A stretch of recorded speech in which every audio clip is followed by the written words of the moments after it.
It was a pleasure working on a jury of 12. An amazing cast, a lot of fun, amazing crew. We worked hard, we played hard, and I thoroughly enjoyed the experience, actually.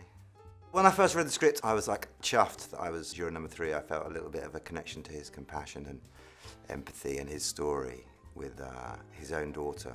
And I felt privileged in a way to play him, in contrast to some of the other views that were going around. I mean, it's a complicated thing when you've got 12 people trying to come to a decision about something that's so important and life-changing for another human being.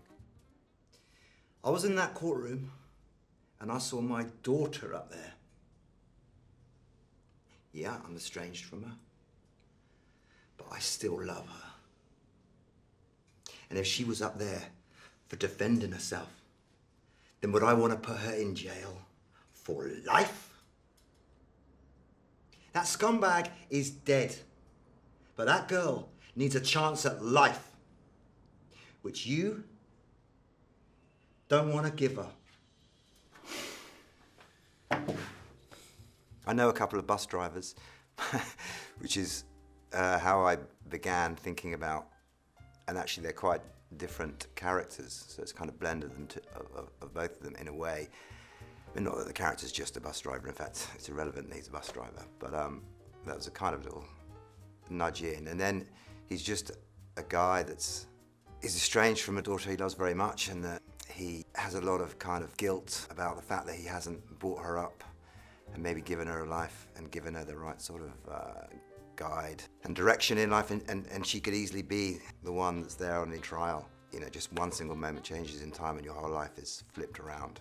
If you get in with the wrong type of people, you've got enough going on in your world at that time that's, you know, so many different things, and then they all culminate in this moment of craziness that then changes your life, but it doesn't mean that that's you forever. And it's kind of, I think he was thinking that everyone can make mistakes and they can change, and they will change, and it shouldn't be tarnished with forever. They were going to have her on the game. They took her back to the flat to break her in. I'm sorry, pal.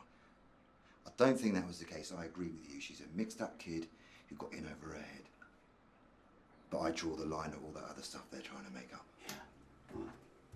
Because it was one location and we shot each day, followed on from the next, it allowed you to relax into the character's journey a lot more. There wasn't all the prep of where were we? You know, I think I was feeling this and I think I had that intention there, and then it's all like, well, maybe.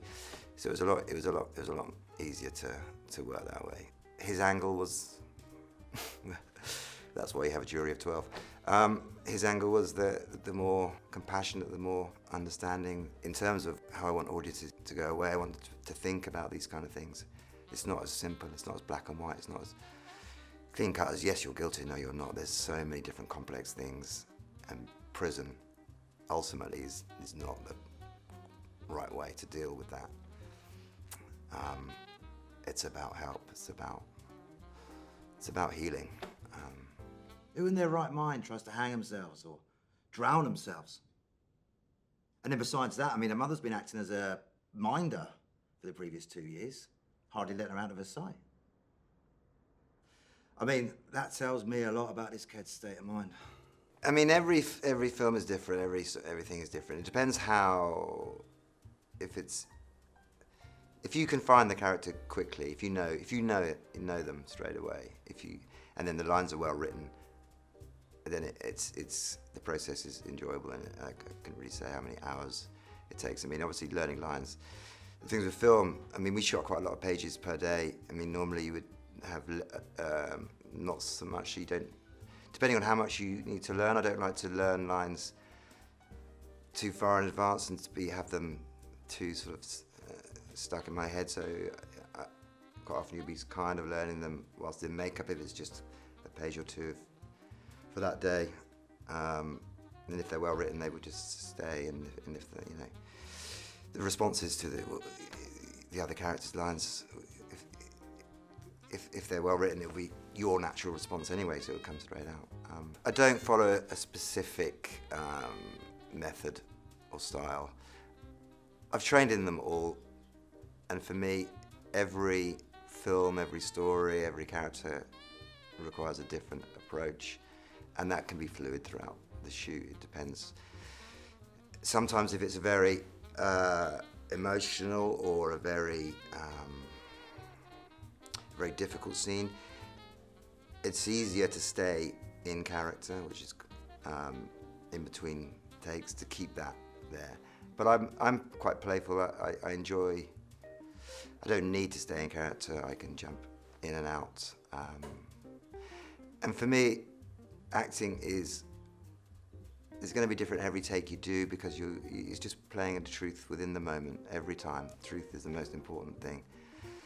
Truth for the character, and truth for the story, and truth for the wants of the character, and it's reacting truthfully again to everything that is being thrown at you at the time.